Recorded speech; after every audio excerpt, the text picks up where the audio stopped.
Masabirin kan Divine Christmas sibay kan bogve chawani isani na tu puipoy mo takmay aramin kinni anay lavang ti kan saydona riru ngay to na po at huidu kop ani patian tu siar turtana minpek an siarila Isaya bungkua zol na Isaya le kabu bungkua chang sari tini moro chu chang rukatang hian kan siarang kantan no pang alo pianga fapa pekin kanom ta rorel na chu ako kia achuang anga minga chuan remrua tumaka pathian chaka chatuan pa remnal antidon si ramazau zel anga arama remna in to pintai anei lovang davidalal thut thenga achuanga diktak le fel takaro relin aron tingetang tu na changa kum khu in sipai hotel alpa thanem ngai na chuan chung chu atiyang chanchin tra lukaziak bungkhat chang somthum atanga somthum pali nongai thlale ila tin vantir ko chuan ahnena Mari lausu pathian ngai sak zong ini ngai ro irai nga fapai singa nga aminga chuan I suai saturani ani chu million alani anga chungnung bera fapa anlati ang lalpa pathianin anena atha tu davida lalthut pha chu apeyang zakopatha te chunga chatuanin alalanga aramin kinni anei lovang ati tin marin vantir ko nena chuan chung chu engtin nge ni ang mipa kanei silo ati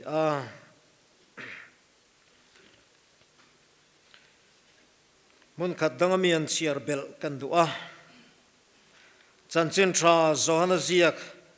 bung som le pariat chang som thum le paruk amalam machan ve malam zong hi isuan karam chu he khovelami hi anilo karam chu he khovelami hi ni sela ka thui hruaiten an beyang Tutialim kanan siar telalpan kan zatan malmin som sakro se. Amen. Itong trying. Lalpa zanina hian. Tusoy nga inom le ropui. Angay katutana nga inom ringot ti zanina hian karon dilaw se. Inenaron ken kadu ber chilalpa zanina hian. Heti zadin khom zi nga hian tu anun pera emo athara iramron din tharle ni selaka du ani lalpa kei chuan kati theilo ti kain free ma sen lalpa nangin malisom chuan thilho te po man ruai man chuan min nuna iramidin thei ti ka ria mana ar khuang ringot awang kan peteranun chuti harin oma mituinen ahuna mangani ka lalpa zanina po hian thilho te po nangini mansuan kannun hiti tuiralina omanga iramkin lo chukan nuna hian dinina omang ti karingani chutiangani theina tur chuan khongai takin zanina nang ma zokin kan hena thuran seila kannun hilalpa atulang zelin na takin min khoyang che Daliso Krista mingin karon dile. Amen. sena kan thupui ka soyang khan aramin kin ni anei lovang tini thupui hi hlom thomin na ron chena leya lalram chuan kin ni anei apanina I suar ram ero akin ve don lo apathumna chuan chatuanin azual deuh don tin ron chena chu baka chuan pakhatin thenbel kala dua chu ro chu top lama soyanga hei vainia tin khom kan thakop maya karil ro lo lang zok chu mania kan rong bol na te lo langa kho an kho har dan tur zia kha ka ngai tu nan alo lu deva anin dai lo khop maya zai pol nei ven duwa crusade kan ne zan tin deuh thoyan zai pol an nei ve masi sangati zai pol an tia an thalai le no pang zong hen tel veka azan le no pang zai pol an tia khang ho buk khan ni le chol ni zana ko ran zai pol an tia ate de wan tel lo dang zong chun tel le veka anin dai lo khop ma a conductor la avai lok lo line soundtrack a buai kut le lamin avasiama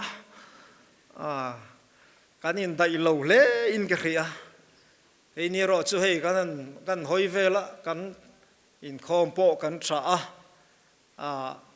karil rumit kha lo lang deva emponi se zanina hian pathian tho kan saitur thupui aramin kin ni anei lovang ti hi kain buat sai laya karil rulian em pakhat chu kale khabuchiar hi ka thin lunga on fowa aron rinon le kale khabuchiar pakhata chuan vai khatanin khom na chuan setana aronin khom ve ti chuan anin khom na roi tu chuan hei kan tu sai tu rem chang lova han soi mai thein omem ti in an zuwara chu ve la chuan setana chu rangmang khengin na thova pulpita chuan a han dinga lali suwa chan chin chu han soi ve ta chiam mai ni ante ti chuan in khom ban nu chuan setana chu biang kota an chu chala enga tinge lali suwa khai hole anilomi azui tu tenge po tei top chuin I themin I be anilomi tin an zota ani chuan ni ka hualom anung zui tu te po noiral kadua lakir le kadua thei top chuin ka be ani ngatinge chuti chungsia I suwa chan chin kha I han soi ve chiam mai ti in an zot zuya chuta achan ania soya chuan ni I suwa chan chin chu ka han soi ve nge alom amma ero chu in lo ngai tu alo mai theye kha ka thu soi khan tu nun ma a khoi dang lam chuang hlei nem tu nun ma a khoi dang lam chuan lo chuan li suwa chan chin in soi hi poi ka ti vak lo atia chuan ka ngai tu ana ati thui em thin zena point kan bua sai la karil rulian bercho a history zong te akal phung soi zong te a thupui tek chu kan lu dik ane mai the nima se tu nun ma a khoi dang lam chuan si lo chuan enge mo hlok na om chuang le ti hi ka thin lunga hian na takin ariani chawan chuan sanina apo hian ka du dan hi chuan angai tha tu mai ni lova kan nu na la lu ta seng lu ta dang lam pui tu ni om selati hi ke chuan ka du khop maya ka ti thei ero chu anilo emponi se chu tiang ril ru pu chuan ngai thaturin ke som du chuani pakhat na chuan leya lal ram chu akin thin tini heya kin ti hi an manga kin ti chu aum sia chuan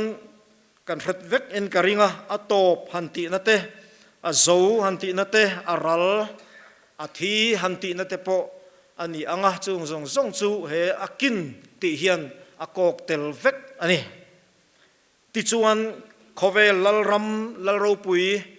khovel rama lal te chuan kin ni top ni chuai ni zo ni thi ni an nei thin ani tein a thupui chen khat na hian min hril ani nia soi zau lo poin hei chu kan revek mai kovela hian lal tam tak an lo piangin an lo chuaka lal ro pui tak tak le ram zau tak tak te po an op thina an wang lai le an hun lai chuan an che thei to lawanga tu man an nei to lawanga ram hi ding reng to nga ti tur khopa ram ro pui le fing ram lal an lo chuak to ma se voinia chuan chatuan a ding len lal khovela pakhat ma an la om lo ani ti kan mu ani hei bible angai po kan mua david al ramte ro pui ema afapa solomon at pechul ro pui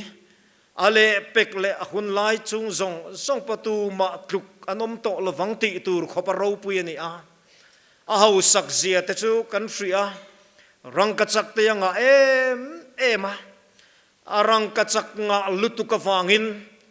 an khopuya te pechon rang ka chak ngai lut na po atlan liama kong sira lungtum ang mayangai hial khopin rang ka chakha an nga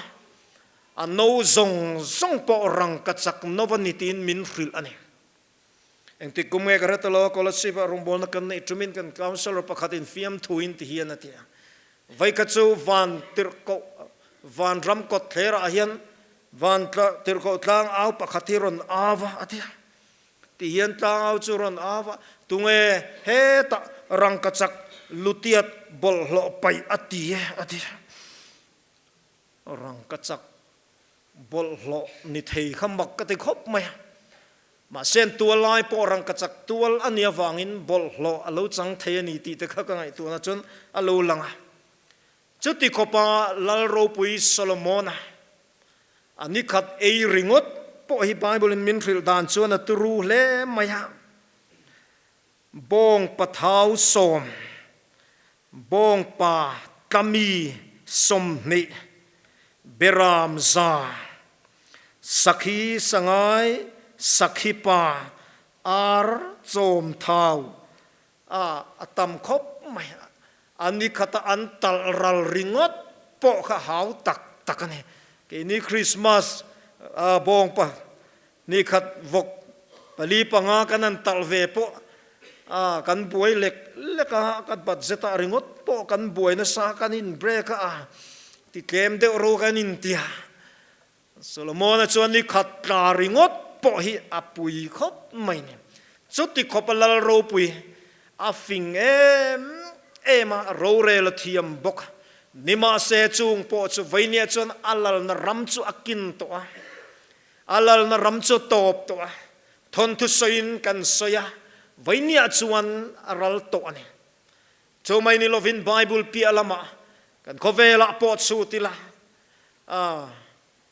ram nit la seng la varo rel tu kan hanti kumpinu kan hanti te india ram thanga ron op te po vainia chuan an ram te chu ate ta le maya history ang chowin soyania vainia chuan an ram po akin to ne chu chang ni lovin kan india ram nge te po hi lal ro pui tak takan lo chuak to jedangin ke ainin prezo kan akbar te kan tia mahul ram ro pui zia ten soi china mahul ram ro pui zia te akbar te ti khan khung taj mahal vaini theng po khovel na thilmak zinga antar chu atel ro pui lutuk sathei te kan nei to ma se vainen khongenom an ramakin to aral to ani chuan chuan khovela lal ro pui le khovel ram ro pui le hausa te chu an rala an kina an ral zela an la ral zel don bok ani athen ni na chuan lali suar ram ero chu akin ve don lo tin athen ni na ron soitan heta che karil ro lo om chu khoi nge lali suar ram chu te hian khoi nge lali suar ram chu vainen khovel mi taram chu kan chen na khovel hi kan chen na khovel hi khovel mi te lal na ram chu ne ani le i sualal ram chu khonge vaina yan lali sualal ram le khovel lal ram mi chu alo dang dai mai ne lali sualal ram chu kan mua china kan chiara khan he khovel ka ram chu ni sela kami tanan be yang he khovel leilung he khovel thil chu lal kan lali suan chon ka ramati vela achu a eng chunge a ram chu ni ta trong tra dan min sir tira khan idu zong vanan ti angim lemin ti ro se i ramlo theng ro se ti te kan sam thin zena yan lalpa lali suwa krista ram chu khovelin ram antiang hini velova ngun taka kan sir chu lali suan ka ram ati chu una to he mi ring thin lung chung hi ane chu chu lalpan ka ram ati chu ne ti chuan chan chen tra zona zia ka po Nicodemale lali suan in bortum po kham ipian tharlo chuan pathian ram i muthei lovang ate ipian tharlo chuan pathian ram i muthei lovang vainya yan mitam takin pathian ram kan hratiam lo lali suar ram kan hratiam lo khovel nen kan soi fin thinin ka re nima se lali suwa ram ka ramati chu una te nang le ke thin lung lama hian ani chu zanina hian lali suwa ram zo ka chu ni a pathian ram mati le van ramati te soi pol noka boni se chu ram chu nang le ke kan nu na hian lalpan adin thin chu ni a chu ram chu zaina hian lali suan ka ramati thung akin ve to lo tur ati chu ni a ropui le in ka ria ti chuan pakhat le iron soi le chu chatuanin azwal zel don akin don lo vainia yan khovel miten christian ten ti du da an mana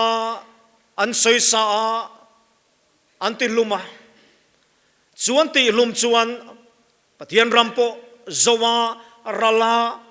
boveta an ngai thin nima seuna tu khovelia mu thelani he taksa hitiral ma sela atin lungchunga pathian ram chu abal above thailo so pathian ram chu ral ve thailo chu khovel hian an prathiam lovani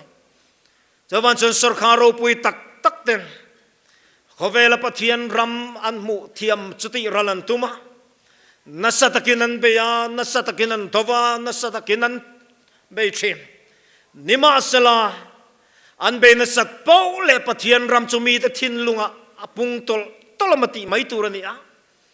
abe nasarama pianga pathian ram chu sawani chawan chuan zanina hiam pathian ram kin ve ngai lo pathian ram ralve thailo bo ralve thailo chu khovel mit mule sarkaro puitena an fiat lo mi ringtin lung chung rila lalpana din hian chu ram chu kin ve thailo tu ra chu ne khovel in an ti che thailo nasak takin dovin ti ral tum ma se ando nasat pole midang thin lunga te chu thin lunga pathian ram chu a nget tolamati mai tu rani a soi sak na le ti do da na le nek sor na le no chiat na no chuana in chu lalpa ram chu atikin ve thailo engang pon soi sain no chuakin ti lumial ma sela annu na lalpa ram ro chu athi ve thailo chu ne chu ram chu zena yan kin ve lo tur tia an soya chu ne so pathian ram chu lali suwa krista khovela lo piangin chu ram den tur chuan khovela rongaron bola ti chuan mi te ne na chu ram chan chin tha chu hril ta ti chuan chu ram chan chin tha hrila lo oya lo donga lo poma lo la lu te thin lung chunga chu pathian ram chu alo piang ta chu pathian ram chu dinin alo om ta chu pathian ram chu nangle ke ringto tenuna bultanin dinin alo oma unaw to chu pathian ram chu he khovel chau ni lovin van ne na in zom lo ni a so pathian ram inuna chu he khoveliti nuwa po chu I ram nei chu khilama kiana chom chho don lalpan muna bu sai rama chuan ta chuan ti zawina omin chu mi muna chuan kan kenglu dona chu ram nei tu chu lele van le chu tilom zong siam tu pathian ani a ki alpha le omega abul le atop kani ati chu kan pathian ram nei tu chu vaina yan om tran nia ne ya top nia ne abul le top kani ati awangen om tran nia ne ya top nia ne ti na ni lo asoyom zia chu engkim bul kania engkim mi ke ma top le do na ti na chu tiang ang top ni nei lo top ngai lo pathian ro pui chu pathian ram chu nge mai chu unau tu khovelin an fiat lo anti top thei lo kin to lo tu chu ram lun chu ti chuan vana nakina pei chuan azom kilam nen zom tat avain soyang khaneng tika ma top don lova eng tika ma chu ram chu aral don lo chu pathian ram chu ani zanina kan sirlai na min khila chu aro pui khop mai chu ti khopa top thei to lo ram nei tu te kan han ni ve hi zainanin chuan na thamaking ani tro America khuale tuini te anin chuang thin ma se unau te he khovel mi chu laral don ram ni ta seng lo varo rel tu ni te kha an chuang thina ma se unau te ke ni ram chu ni ta seng lo ni lovin ni ta ngai lo ramani ni hi ta ve to don lo top ti hi om ve to don lo wa chuai ti om to don lova aral ti om don to lova akin ti om ve don lo chu na to zanina nang le ke lalpan kan ram min pek min buas sai kan nu na chu lo piang lalpa ram chu ni zaina soi zui ka du chu atopui then pi lam hi han lu ka du ba chu hei hi ni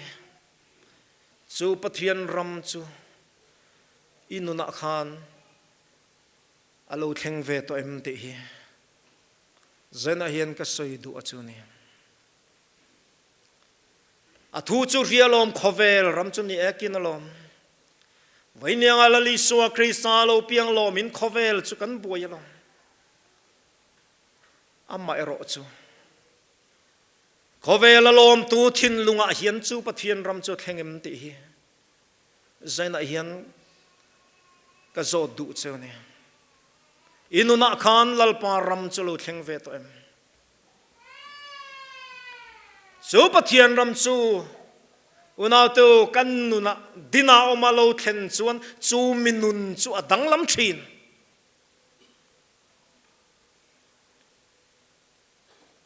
ke pot le rote kan in he pathian ram hi kanuna alo thleng ve a kamitha hian a cham top thei to lo kha zan kha dalpa kanuna iram ron tin vero ti a kanun pum ram ni tur ka pek zan kha ka thei ngil le to ngai lo zana kamura ngai lo kamulo thian zovin fil pula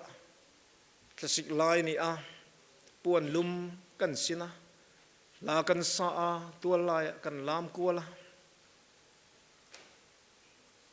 karil ro om chu enga tinge tun la ya ka piang thar lali so kan nei kanuna lalpa ramading kan ti chung hian kan nun hi a khoi na tak lo em mai le ti ka ngai to na hen zo thin ani unau tu khamia tang khan kanuna lalpa ramalo din atang hian kangai tu na te thak in omin ke khrea kangai san thin te khalo in thak ta kadu zong thin te khalo in thak ta kani chak te lo in thak ta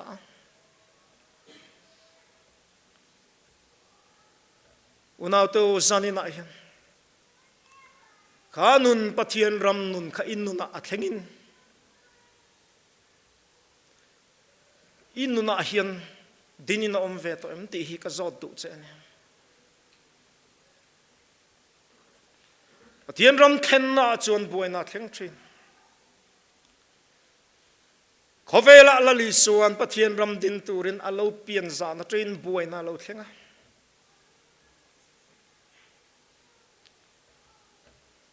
tirko polange po anuna pathian ram lo thlen suan anun avale ling ta en ati thin na ti thei to lova ati ngai lo ati a zena hian kan rama hian kan nuna hian pathian ram ya thleng lovem ni o kan ngai sa na in thak chuang lova kan ngai lut adang lam chuang lova kan nun chung rila hian pathian ram ya thleng lovem ni o ti hi ka thin no hian ain zot thin ani minanun chung rila lalpa a thlen tak tak chuan naw te u min lali suwa hi apai ani chuan hai theilo rai pur hin hai thei ngai lo nung lama tang pon enilan pon fen ching toi toi ma sir zong pon enilan piana diklo an hai theilo malam zong pei chuan hai chin ni lo zaina hian kan ramlali suwa pa in ti pathian ramlo thleng in ti ten nun hi hai an batam ta kan nun hi a khoi dang lam lo a khoi cheta lo ti te ka ril roin om thim chawan chuan u naw to zanina hian he pathian ram hian inun chung rila khoi che ve to imit tu yeti tla ve to menun nun chung rila pathian ram dina om to chuan patling ma ni nu le pa te chung te thi po mitui far khat po seng lo hian anu na lal pa ram thlen namuna chuan an in ti pa thei to mangla an mitui te tla thin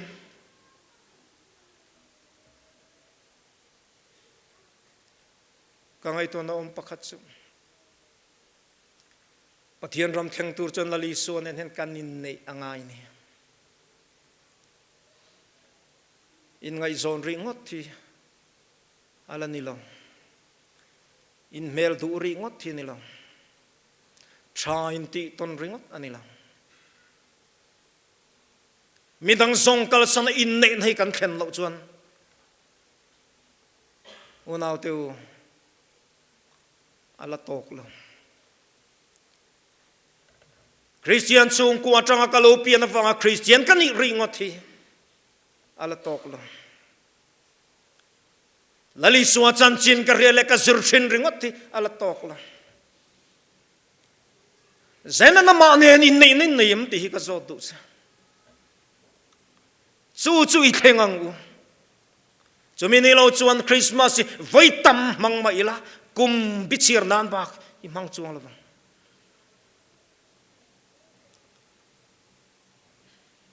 mana kes aun reita khop maya kan kem pui Christmas dona hun mang turin min som le a chuta kes pakhatin min fil karil ru khoi de chu puchuan te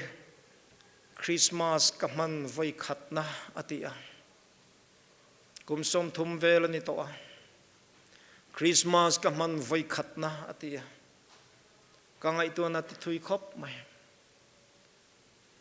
aruai chu voi tam tak e ni the nima se inuna kan pathian ram tak tak hi ating inuna kan lali so ya piang tak tak ama nen in nei hidang dai ni o in nei don chuan kan thati zong dang te kan bial nu kan bial pa dang te midang zong nola ama tan chama in pumpe ka nga chu nun chu dang dai ani in ngai zon bo ruak hi chu a hlimom ve ma se in nei na khen lo chu nu naw tu nun chung ri chu te taken a khoi lo thei chaman chuan sani na hian in nei na theng lo Pathian ram nu na din na theng tak tak lo Apavua ka mas mangle aruai ei puara limta ka hove ringot mai nun hi kan ni chuan atok love ho atharin ngai to ela zaina hian Pathian ram chu mun then ka ta chetina omalang sabrama te chuan biak in an khar an lilama in kom tur panom to lawante chu mi awan chuan Pathian ram hi akin aralti nanilo unato khulama aralma asila muntam tak thinlung chunga lalpan ram chu din tharzel Waile yan India ram nge te poti khopin Christian dovin om asila ni tin deu to yan Christian baptisma chol nia chumi za chukan baptis le to te hi sinot report ringot po hi en ula a om reng mai ni Miten nuna cho lali suwa Pathian ram chu ralin chuin lo lang ma sela mundang adin tharzel Vaini ayan muntam tak ni tinian tu te mon nuna chun Pathian ram ya ding sel ni Choban chuan sani na hiam kan nuna chu Pathian ram chu idin tir ve o lalpa sani na tang hian kan nuna I ram ron din ro le